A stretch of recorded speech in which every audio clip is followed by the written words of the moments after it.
नमस्कार, आप सभी का स्वागत है हमारे चैनल में, जिसमें आज हम पढ़ेंगे वायरस के बारे में। वायरस क्या होती है, इसमें किस तरीके से इसमें इन्फेक्शन होती है, इसके द्वारा क्या क्या प्लांट में डिसीज़ कॉज करती है, इसके बारे में हम लोग थोड़ा सा डिस्कस करेंगे। तो आप वीडियो अच्छा लगेगा तो आप सभी से रिक्वेस्ट है कि आप लाइक करेंगे और चैनल को भी सब्सक्राइब कर देंगे, क्योंकि अब आने वाले नए वीडियोस के बारे में आप लोगों को लगातार अपडेट मिल सके। ठीक है, तो चलिए शुरू करते हैं कि वायरस का वायरस के में कुछ कुछ पॉइंट्स हमको पढ़ना है, जिसमें से सबसे पहला पॉइंट आता है इंट्रोडक्शन। ठीक है, तो वायरस की सामान्य परिचय के बारे में जान लेते हैं कि वायरस ऐसा क्या चीज़ होता है। ठीक है, तो यहाँ पर जैसे यहाँ पर आपको दिखाई दे रहा होगा इंट्रोडक्शन के रूप में बहुत सारा यहाँ पे लिखा हुआ है। इसको हम एक एक करके इसको पॉइंट टू पॉइंट हम लोग स्टडी कर लेते हैं, क्या होती है वायरस को हम सामान्य जानकारी इनके बारे में मिल जाएगा। ठीक है, तो ए वायरस इज ए सब microscopic infection agent at that replicate only inside the living cells. ठीक है, यहाँ पर इसका मतलब ये होता है कि वायरस जो होता है एक माइक्रोस्कोपिक से भी छोटा, ठीक है, माइक्रोस्कोपिक से भी छोटा एक छोटा सा माइक्रो ऑर्गेनिजम्स हैं, जो कि मुख्य रूप से प्लांट में हो चाहे ह्यूमन बॉडी में हो, इन्फेक्शन एजेंट के रूप में काम करती है। और वो केवल इनसाइड ना, जो बॉडी के जो अंदर पार्ट वाले होते हैं, केवल उन्हीं पर ही लिविंग करते हैं, है ना। यहाँ पर लिखा हुआ है इनसाइड द लिविंग सेल्स, है ना। जो रेप्लिकेशन होती है या मल्टीप्लिकेशन की प्रोसेस बोल सकते हैं, जिसमें वो एक से बहुत सारे वायरस का फॉर्मेशन करती है, वो किस किस कहाँ पर करती है, वो इनसाइड ऑफ लिविंग सेल्स के अंदर करती है ना, ऑर्गेनिजम्स के अंदर। Virus infect to all of life type of life form. जो वायरस जो होती है डिफरेंट टाइप्स के लाइफ फॉर्म में ये अपना इन्फेक्शन दिखाती है। फॉर एग्जाम्पल के रूप में प्लांट में भी देखने को मिलता है, एनिमल्स में भी देखने को मिलता है, to other micro organisms including bacteria and एकानिका। ठीक है, तो ये सभी में क्या हो सकती है, एक प्रकार से वायरस का इन्फेक्शन हमको देखने को मिलता है। प्लांट में भी देखने को मिलता है, एनिमल्स में भी देखने को मिलता है, एवं इसके अलावा other different micro organism just like bacteria and आर्केनिया। ठीक है, इसमें इसको देखने को मिलता है वायरस का इन्फेक्शन। इसकी खोज के बारे में अगर बात करें, इसकी हिस्ट्री के बारे में बात करें, तो सिंस डेमेस्ट्री आइमोनोविस्की, है ना, एक साइंटिस्ट है, इन्होंने क्या किया था 1892 में, है ना, 1892 में आर्टिकल डिस्क्राइबिंग, है ना, इसको डिस्क्राइब किया, वायरस के बारे में डिस्क्राइब किया। और इन्होंने कहा कि ये एक non bacterial pathogen infecting tobacco plants. ठीक है, इन्होंने यहाँ इसको कहाँ पर डिस्कवर किया है, डेमेट्री आइवानोविस्की ने 1892 में नॉन बैक्टीरियस पैथोजन से इन्फेक्टेड टोबैको के प्लांट में इसको सबसे पहले डिस्कवर किया गया था। ठीक है, जिसको वहां पर TMV नाम बताया, है ना, क्या बताया, TMV टोबैको मोज़ेक वायरस के नाम से वहां पर बोला गया। इसके अलावा मोर देन 9, इसके अलावा जो होती है 9000 से भी virus species have been described in detail in millions type of virus in the environment. हमारे इन्वायरमेंट में इससे काफ़ी ज़्यादा अधिक मात्रा में भी एक ही नहीं है वायरस की लाखों की मात्रा में है। इसमें से 9000 वायरस स्पीसीज का डिस्क्रिप्शन किया जा चुका है डिटेल। ठीक, मिलियन वायरस में से। Virus are found in almost every ecosystem. जो वायरस जो होती है मुख्य रूप से सभी प्रकार के इकोसिस्टम में पाए जा सकते हैं। ऑन अर्थ, है ना, ऑन अर्थ पृथ्वी पर कभी सभी प्रकार के इकोसिस्टम में देखने को मिलता है। इन are the most numerous type of biological entity, क्योंकि इसमें ऐसे बहुत सारे कैरेक्टर्स देखने को मिलती है जिसके कारण वो अपने आप को पूरे इन्वायरमेंट में सरवाइव करा सकता है। जैसे की बात करेंगे तो इसमें लिविंग कैरेक्टर्स और नॉन लिविंग कैरेक्टर देखने को मिलता है, जिसके कारण से वायरस जो होती है अपने आप को एक लिविंग कंडीशन के समान, एक लिविंग जीव के समान, जीवित कोशिका के समान भी काम करता है। इसके अलावा जो वायरस जो होती है ना, लिविंग सेल के समान तो कार्य करता ही है, इसके अलावा कुछ इसमें नॉन लिविंग कैरेक्टर्स भी देखने को मिलता है ना। तो इस दोनों प्रॉपर्टी के पाए जाने के कारण ये वायरस जो होती है मुख्य रूप से अर्थ में किसी भी प्रकार के इन्वायरमेंट में लिविंग कर सकता है। ठीक है। The study of virus is known on virology, जिसकी इसकी स्टडी की बात करें तो इसका स्टडी क्या कहलाता है, वीरोलॉजी कहलाता है। ए सब स्पेशली ऑफ माइक्रोबायोलॉजी, जो कि क्या चीज का भाग है, माइक्रोबायोलॉजी का भाग है वीरियोलॉजी, जिसके अंतर्गत हम वायरस की स्टडी करते हैं, डिफरेंट टाइप्स के वायरस के ऑल प्रोसेस स्टडी करते हैं, वो क्या कहलाते हैं, वीरियोलॉजी कहलाती है। नेक्स्ट नंबर आता है इसका डेफिनेशन के बारे में। तो डेफिनेशन की बात करते हैं तो इसमें इसको हमने हिंदी इंग्लिश मिक्स करके लिखा है, क्योंकि कुछ हिंदी मीडियम में भी हैं और इंग्लिश मीडियम में भी, तो सभी को आसानी से समझ में आ जाएगा। ठीक है, तो डेफिनेशन क्या होता है इस वायरस के बारे में थोड़ा सा जान लेते हैं। तो virus is a non cellular ultra microscopic protein Sith and nucleic acid की बनी हुई एक स्पेशल संरचना होती है। ठीक है, जो वायरस होता है नॉन सेल्युलर होती है, सेल्स के फॉर्म में नहीं होता, वो नॉन सेल्युलर होती है। अल्ट्रा माइक्रोस्कोपिक, माइक्रोस्कोप हमने बात किया ना इंट्रोडक्शन में से कि ये माइक्रोस्कोप से भी छोटा होता है, माइक्रोस्कोपिक ऑर्गेनिज्म से भी छोटा होता है, माइक्रो होता है, इसलिए अल्ट्रा माइक्रोस्कोपिक कहा जाता है। इलेक्ट्रॉन माइक्रोस्कोप के द्वारा ही स्टडी किया जा सकता है। ठीक है, इसकी बॉडी की बात की गई है इसके डेफिनेशन में सेकंड लाइन में, प्रोटीन सिथ है ना, protein Sith and nucleic acid की बनी हुई स्पेशल संरचना होती है। ठीक है, जो कि लिविंग, ये जो वायरस होते हैं मुख्य रूप से लिविंग सेल के अंदर ही जीवित रहता है, बट नॉन लिविंग सेल्स, है ना, यहाँ पर थोड़ा सा मिस्टेक हो गया है, नॉन लिविंग सेल्स के अंदर ये जीवित नहीं रहता, लाइव नहीं करता। ठीक है, यहाँ पर लिखा हुआ है लिविंग सेल्स में लाइफ एंड लेवलिंग सेल्स के बाहर होती है, ये मुख्य रूप से केमिकल मॉलिक्यूल्स प्रेजेंट होते हैं। ठीक है, जो लिविंग सेल्स के अंदर क्या कराती है, अपने आल प्रोसेस को कंप्लीट करता है वायरस, और नॉन लिविंग सेल्स के अंदर वो क्रिस्टल के फॉर्म में रहती है, निर्जीव की अवस्था में रहती है। सेकंड नंबर, नेक्स्ट नंबर देख लेते हैं इसके कैरेक्टर्स के बारे में, सामान्य इसके लक्षण क्या होते हैं वायरस के। ठीक है, तो ऑल द वायरस होती है अल्ट्रा माइक्रोस्कोपिक, हमने इसके डेफिनेशन में भी स्टडी किया है। ठीक है, अल्ट्रा माइक्रोस्कोपिक होता है वायरस। ठीक है, all virus is obligate intracellular parasites होते हैं। ऑब्लिगेट पैरासाइट्स कहने का मतलब है एक विषमपोषी परजीवी के फॉर्म में रहती है। ठीक है, परजीवी, जब परजीवी क्या होती है, दूसरे जीव से अपना अपना पूरा न्यूट्रिशन लेता है। ठीक है, तो वहां पर ये क्या होती है, वायरस जो होती है ऑब्लिगेट इंट्रासेल्युलर पैरासाइट्स होते हैं। नेक्स्ट नंबर है तो virus can not be grow in artificial media. ठीक है, जो वायरस जो होती है इसको हम आर्टिफिशियली मीडिया में हम ग्रोथ नहीं करा सकते। ठीक है, आर्टिफिशियल मीडिया में क्या नहीं करा सकते, ग्रोथ नहीं किया जा सकता। They are crystalline nucleoprotein. ठीक है, they are crystalline nucleoprotein of very high molecular weight and have a power of multiplication. ठीक है, कि इसमें क्या चीज बताया जा रहा है, क्योंकि ये क्रिस्टलाइन के फॉर्म में, क्रिस्टल के फॉर्म में होता है, जिसके बॉडी न्यूक्लियोप्रोटीन की बनी हुई संरचना होती है, इसका मॉलिक्यूलर वेट काफी ज्यादा होता है, इस कारण से इसमें मल्टीप्लिकेशन की पावर होता है वो काफी ज्यादा होता है, द पावर ऑफ मल्टीप्लिकेशन। ठीक है, क्योंकि इसमें रैपिडली इसमें कुछ ऐसे एंजाइम्स होती है जो इसके मल्टीप्लिकेशन प्रोसेस को ज्यादा फास्ट कराता है। They can live only in living cells. ठीक है, ये केवल कहाँ पर जीवित रह सकती है, केवल लिविंग सेल्स के अंतर्गत रह सकती है ना। They can infect healthy plant just like bacteria and fungi, ये मुख्य रूप से जैसे बैक्टीरिया और फंजाई जो इन्फेक्ट करती हैं प्लांट में, सेम वैसे ही इसका भी इन्फेक्शन देखने को मिलता है हमको प्लांट में। ठीक है, जैसे कि हमने शुरू में भी बताया कि ये जो प्लांट के अलावा ये एनिमल्स में भी, इंसेक्ट में, डिफरेंट टाइप्स के माइक्रो ऑर्गेनिजम्स में भी क्या करता है, ये अपना इन्फेक्शन दिखाता है। ठीक है, तो यहाँ पर प्लांट के बारे में बात करें, हम बॉटनी पढ़ रहे हैं तो बॉटनी के अंतर्गत होती है, तो हम लोग हेल्थ इन प्लांट की जो हेल्थ होती है उसको काफी ज्यादा इफेक्ट करता है, इसके बारे में पढ़ें। ठीक है, नेक्स्ट है they are too small to observe under visible light.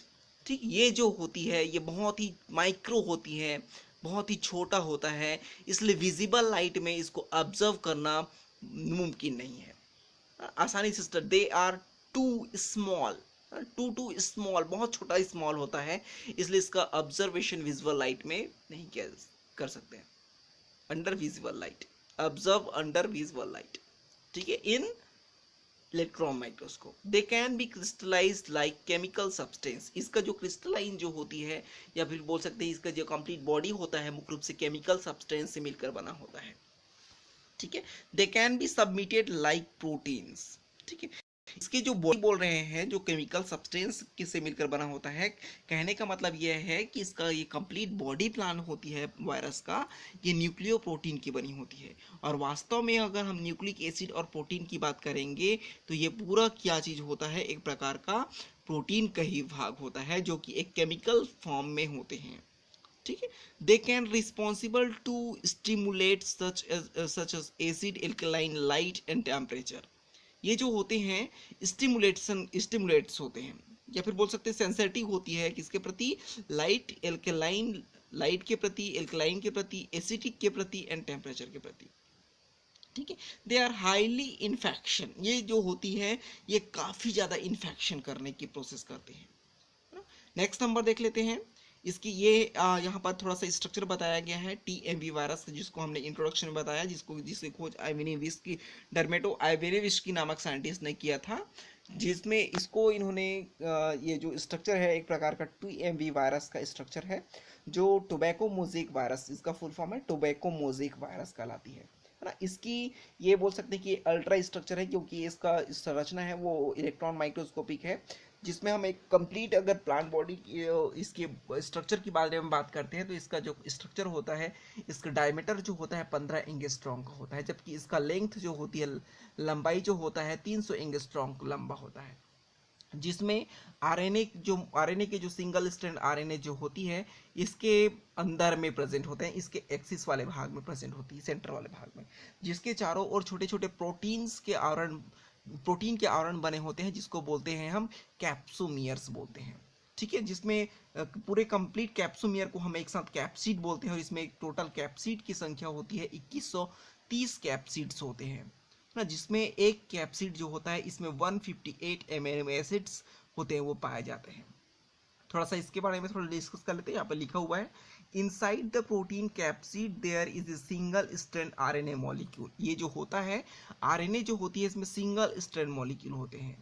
ठीक है। Virus RNA consist of 6500 nucleotides in one turn. जो इसके एक टर्न होती है इसमें न्यूक्लियोटाइड्स की संख्या होती है 6500 तक न्यूक्लियोटाइड्स होते हैं एक टर्न में।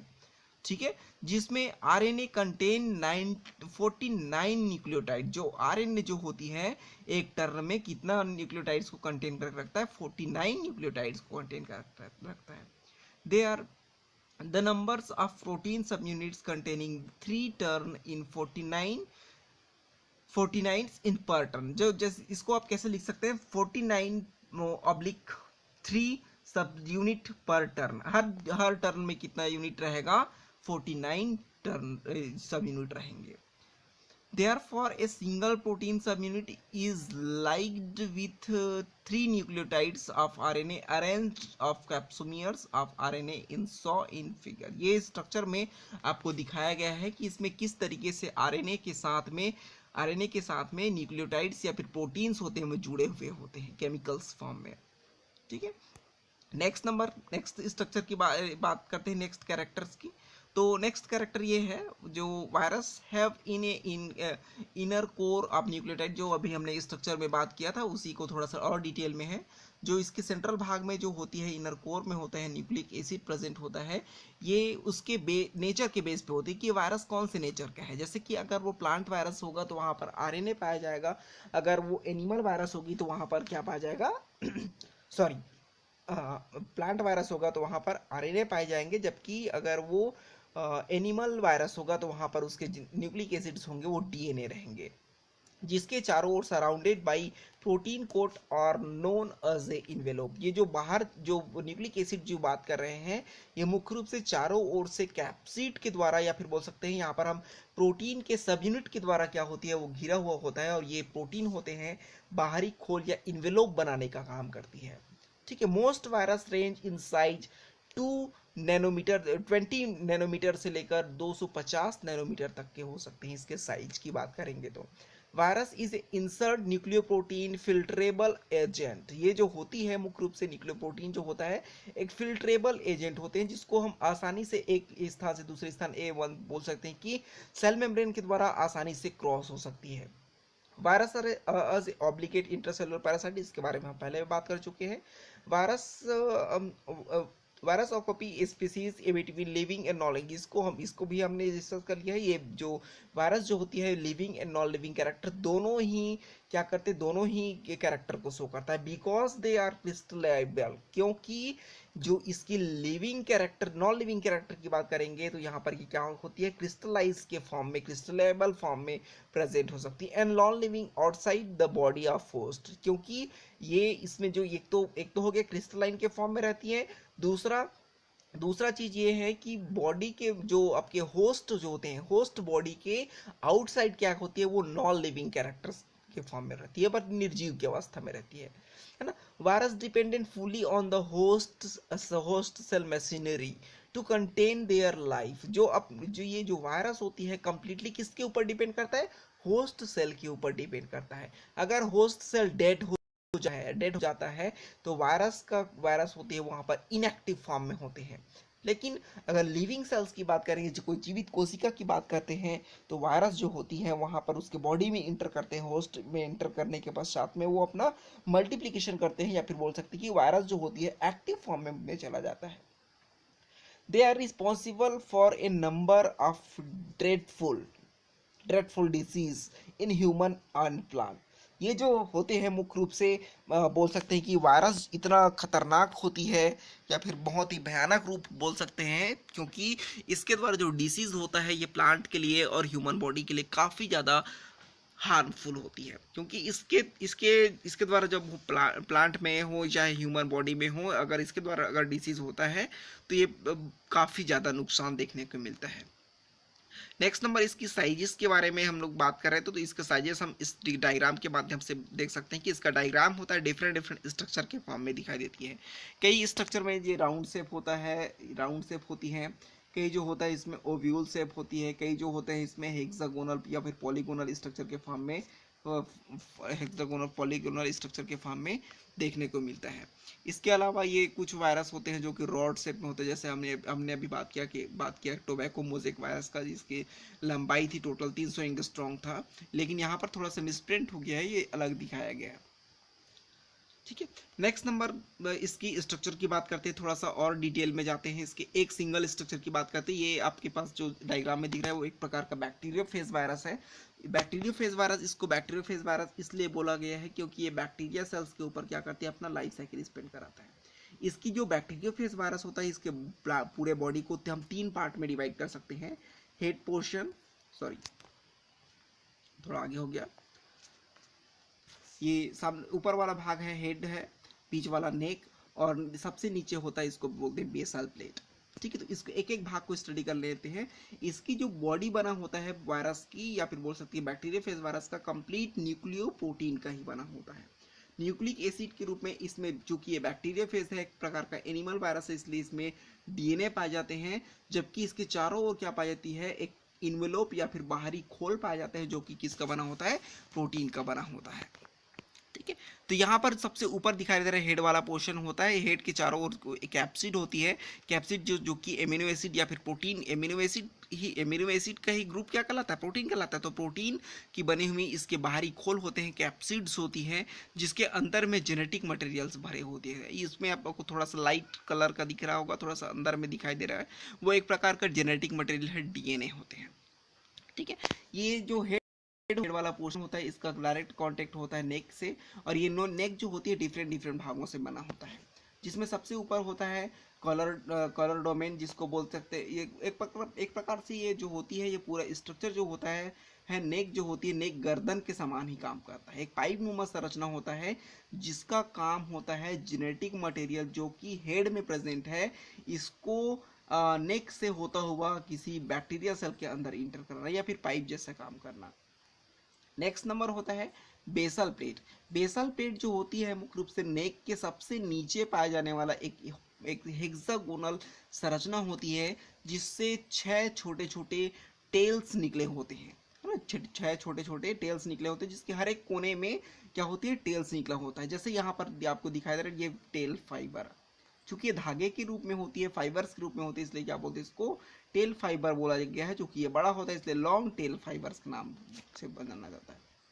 इसके अलावा जो इस टेल फाइबर जो होती है, टेल फाइबर जो होता है, इसके सबसे बाहरी जो सिरा होता है, या फिर बोल सकते हैं कि सबसे छोर वाले सिरा होती है, इसमें आयरन के जो आयंस होते हैं वो प्रेजेंट होती है। ये आयरन्स के जो आयंस होते हैं मुख्य रूप से ये एक पॉजिटिव चार्ज वाले होते हैं, और ये किसी भी बैक्टीरिया सेल के ऊपर क्या करते हैं, चिपकाने में मदद करता है। स्पाइक के समान काम करती है, कांटे के समान काम करते हैं, और जो इसको फिक्स कराने में बैक्टीरिया सेल के ऊपर, या फिर बोल सकते हैं किसी भी होस्ट सेल के ऊपर अगर इसको फिक्स कराने में बैक्टीरिया फेज को ये काफ़ी ज़्यादा मदद करता है। ये तो रहा एक सिंगल स्ट्रक्चर की बात, एक सिंगल वायरस की बात, ये यहाँ पर आपको कंप्लीट होता है। नेक्स्ट हम लोग बात करते हैं कि इसमें लिविंग और नॉन लिविंग, या अभी तक जो हम लोग जितने पढ़े हैं उसमें लिविंग और नॉन लिविंग आपको कुछ समझ में आ गया होगा। इसमें इसके अलावा हम लोग कुछ थोड़ा सा और कंक्लूजन के रूप में हम लोग यहाँ पर निकाले हैं living and non living characters को। ठीक है, अगर हम लिविंग कैरेक्टर की बात करते हैं तो जो एक लिविंग सेल्स होती है उसके अंदर जेनेटिक मटेरियल के रूप में डीएनए और आरएनए होती है। Genetic material means nucleic acids present होते हैं, डीएनए और आरएनए होती है। ठीक है, वायरस में भी क्या होती है, डीएनए आरएनए प्रेजेंट होते हैं। हमने बात किया जब डीएनए जो होती है बैक्टीरियोफेज में होता है, बट आरएनए जो होती है वो कहाँ पर होती है, प्लांट वायरस में देखने को मिला। ठीक है, हैव ए प्रोटीन कोट। जो सेल्स जो होती है ना, एक लिविंग सेल्स की बात करते हैं, लिविंग सेल्स जो होती है वहाँ उसकी बॉडी क्या होती है, प्रोटीन की बनी होती है, इसका सेल वॉल जो होता है प्रोटीन का बना होता है।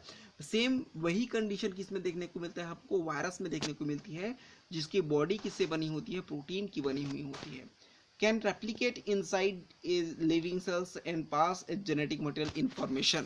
ये जो रेप्लिकेशन की प्रोसेस होता है लिविंग सेल्स के अंदर होता है, जिसमें किसको पास कर देता है, जेनेटिक इंफॉर्मेशन को किसी होस्ट सेल में ट्रांसफर कर देता है, और वो अपना रेप्लिकेशन करना स्टार्ट कर देता है। और नॉन लिविंग कैरेक्टर की बात करते हैं, नॉन लिविंग कैरेक्टर में क्या क्या होती है, जो नॉन सेलुलर होता है ना, नॉन सेलुलर होती है, can not reproduce by themselves. जो रिप्रोडक्शन की प्रोसेस होता है इसमें बाहर सेल के बाहर नहीं हो पाता। Do not have cells organelles, crystallization form present होते हैं। Have only one types of nucleic acid, एक ही प्रकार का जो वायरस जो होती है, एक ही सेल में केवल एक ही प्रकार का न्यूक्लियोसाइड्स होती है ना। Do not feed on repairs, इसमें रिपेयर करने की प्रोसेस होता है वो absent होता है। ऐसे बहुत सारे ऐसे कैरेक्टर्स होते हैं जिसके द्वारा ये कह सकते हैं कि जो वायरस है इसमें नॉन लिविंग कैरेक्टर दोनों को मिलते हैं। नेक्स्ट नंबर बात करते हैं ट्रांसमिशन ऑफ वायरस के बारे में। तो इसके ट्रांसमिशन की बात करते हैं तो इसमें वायरस जो होती है इसमें डिफरेंट टाइप्स के ट्रांसमिशन देखने को मिल सकता है। फॉर एग्जांपल के रूप में इसमें ट्रांसमिशन जो होती है एयर्स के माध्यम से, सॉइल के माध्यम से, वाटर के माध्यम से, बाई कॉन्टैक्ट के माध्यम से, सीड्स के माध्यम से, रूट के माध्यम से, weeds, chemical mechanical parts, smoking, insect vector, by pollen grain, इन सभी के माध्यम से क्या होती है, वायरस का ट्रांसमिशन एक स्थान से दूसरे स्थान पर देखने को मिल सकता है। नेक्स्ट नंबर बात करते हैं कि इससे होने वाले डिसीज के बारे में। तो इसके जो डिसीज होते हैं वायरस के द्वारा डिसीज जो होती है मुख्य रूप से डिफरेंट प्लांट में डिफरेंट स्थानों पर अलग अलग नाम से ये जाना जाता है। तो सबसे पहले हम लोग बात कर लेते हैं कि इसके द्वारा जब प्लांट में इन्फेक्शन होता है या इसमें डिसीज होती है तो उसमें क्या क्या कैरेक्टर सिम्टम देखने को मिलते हैं उसके एक्सटर्नल पार्ट में। उसके आधार पर हम फर्स्ट नंबर इसमें डिवाइड किए हैं एक्सटर्नल सिम्टम, जो कि प्लांट में एक्सटर्नल पार्ट्स में हमको देखने को मिलता है। पहला नंबर है when clearing. When clearing disease ऐसे डिसीज होते हैं जिसके द्वारा से प्लांट के लीफ में पाए जाने वाले वेन्स होते हैं वो क्लियरली हमको दिखाई देता है, क्योंकि ये जो वेन्स होती है अगर नॉर्मल प्लांट की बात करते हैं तो वो ग्रीन कलर का होता है, लेकिन अगर हम वायरस के द्वारा इन्फेक्टेड अगर प्लांट की बात करते हैं तो उन प्लांट में पाए जाने वाले जो वेन्स होते हैं, उसके लीफ में पाए जाने वाले वेन्स होती है वो कैसा होता है, हमको क्लियरली दिखाई देता है, क्योंकि वो ग्रीन से वो किस में कन्वर्ट हो जाता है, येलो कलर में कन्वर्ट हो जाता है, इसलिए इसको वेन क्लियरिंग कहा गया। नेक्स्ट नंबर है क्लोरोसिस। क्लोरोसिस का मतलब होता है कलरलेस, है ना, इसका मतलब होता है कलरलेस।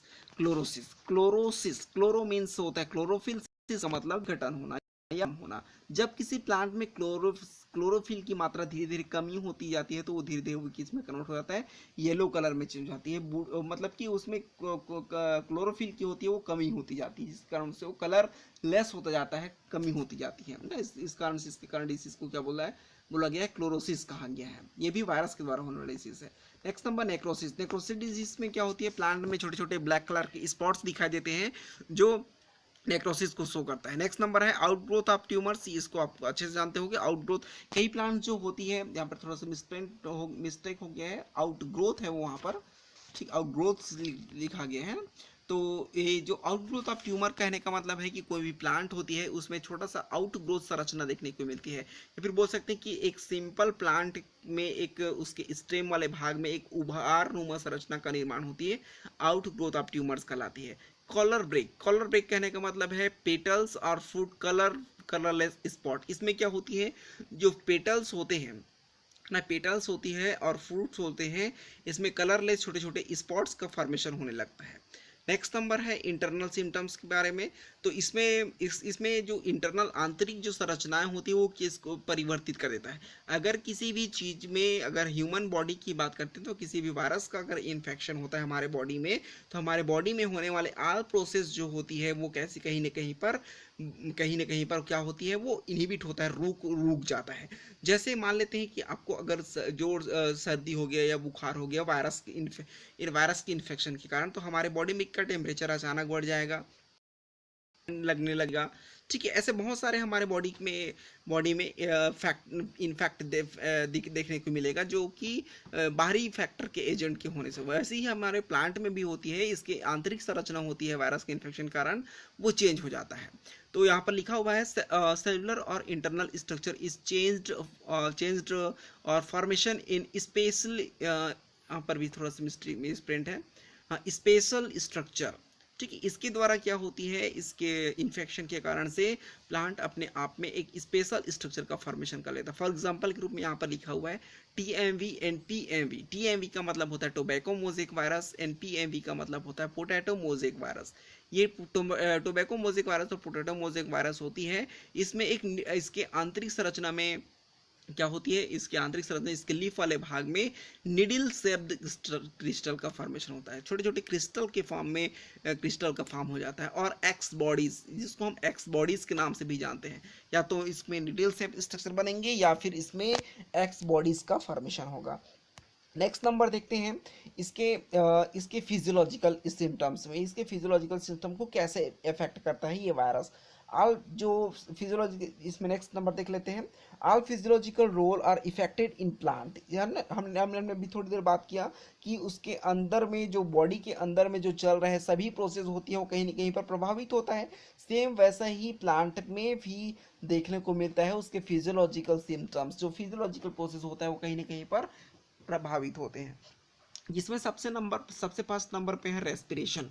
जो प्लांट में होने वाला रेस्पिरेशन की प्रोसेस होता है, इसके द्वारा काफ़ी ज़्यादा प्रभावित होता है। सबसे अधिक बोल सकते हैं कि रेस्पिरेशन की प्रक्रिया हो प्रभावित होता है। नेक्स्ट नंबर फोटोसिंथेसिस की प्रोसेस भी काफ़ी ज़्यादा प्रभावित होता है। इसलिए प्लांट में हमने इसके डिसीज के बारे में बात की, क्लोरोसिस के बारे में बात किया। अगर प्लांट में इन्फेक्शन हो जाता है वायरस का, तो इसमें क्लोरोसिस हो जाती है, कलरलेस हो जाती है, मतलब क्लोरोफिल की कमी हो जाती है। अगर क्लोरोफिल की कमी हो गई तो फोटोसिंथेसिस की प्रोसेस भी कैसे हो जाएगा, प्रभावित हो जाएगा। Next number permeability. जो वायरस जो होती है सेल के अंदर होने वाले ट्रांसपोर्ट सिस्टम को भी काफ़ी ज़्यादा प्रभावित करता है। क्योंकि जो प्लांट जो अपना फूड मटेरियल का न्यूट्रिशन, या फिर बोल सकती है वाटर का न्यूट्रिशन, पूरी जो प्रोसेस होती है ऑब्जर्वेशन करने की, वो परमिबिलिटी के आधार पर कहीं ना कहीं पर कहीं ना कहीं पर वो डिपेंड होता है। अगर ये वायरस का इन्फेक्शन हो जाता है तो उसमें परमिबिलिटी को, या फिर बोल सकते हैं उसमें अवशोषण की प्रक्रिया को, या फिर बोल सकते हैं उसकी पारगम्यता की प्रक्रिया को कहीं ना कहीं पर ये प्रभावित करता है, जिसके कारण से प्लांट में फिजियोलॉजिकल इफेक्ट हमको देखने को मिलता है। नेक्स्ट नंबर है इंजाइमेटिक एक्टिविटीज। ये जो वायरस होते हैं मुख्य रूप से प्लांट बॉडी के अंदर होने वाले ऑल मेटाबॉलिक एक्टिविटीज में प्रेजेंट एंजाइम को कहीं ना कहीं पर अफेक्ट करता है।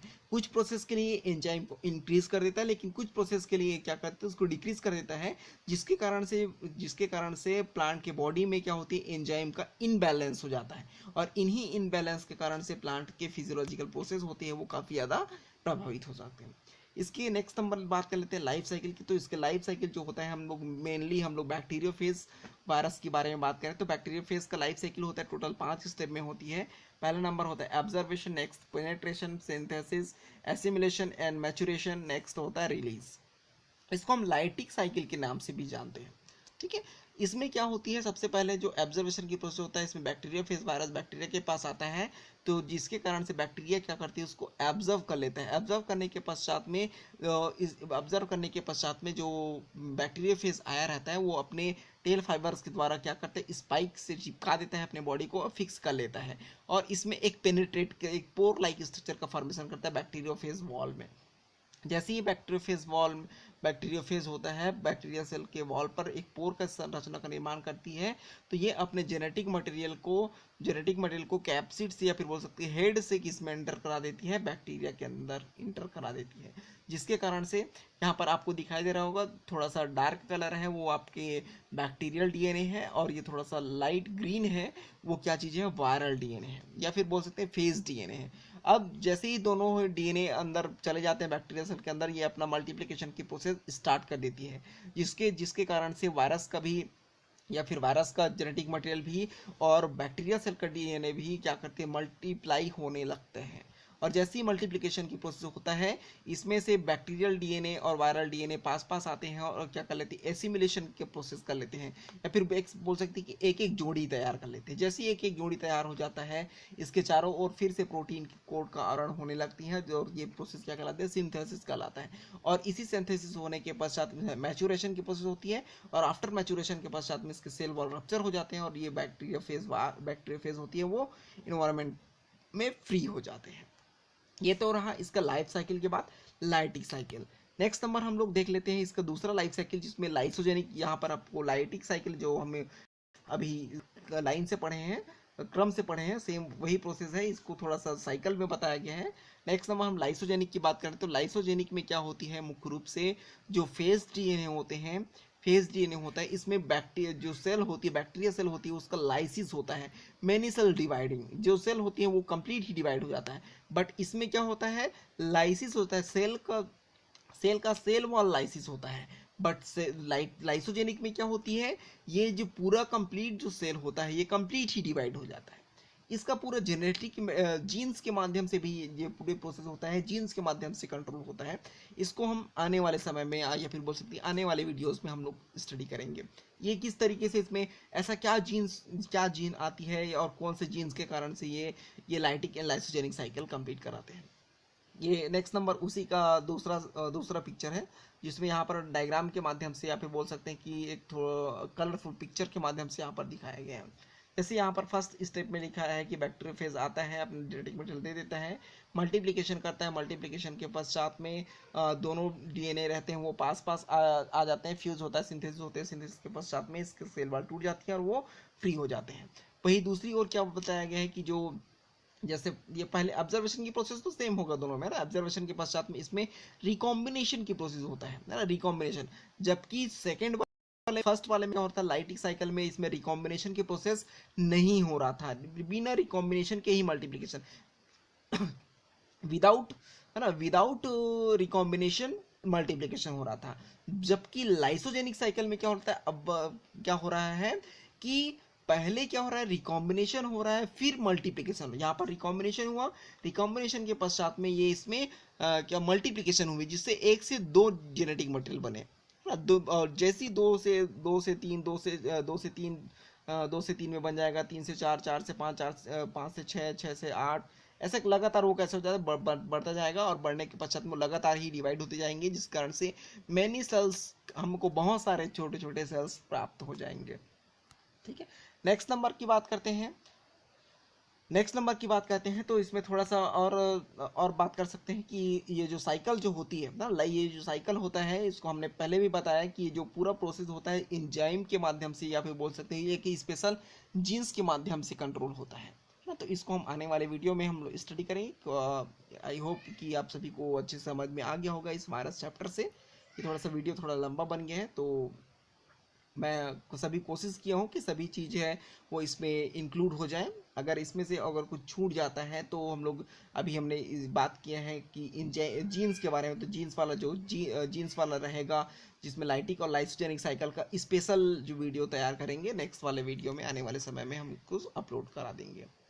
ठीक है, आई होप सभी को समझ में आ गया होगा। तो इस तरीके से ये वीडियो है कंप्लीट होता है। Thank you.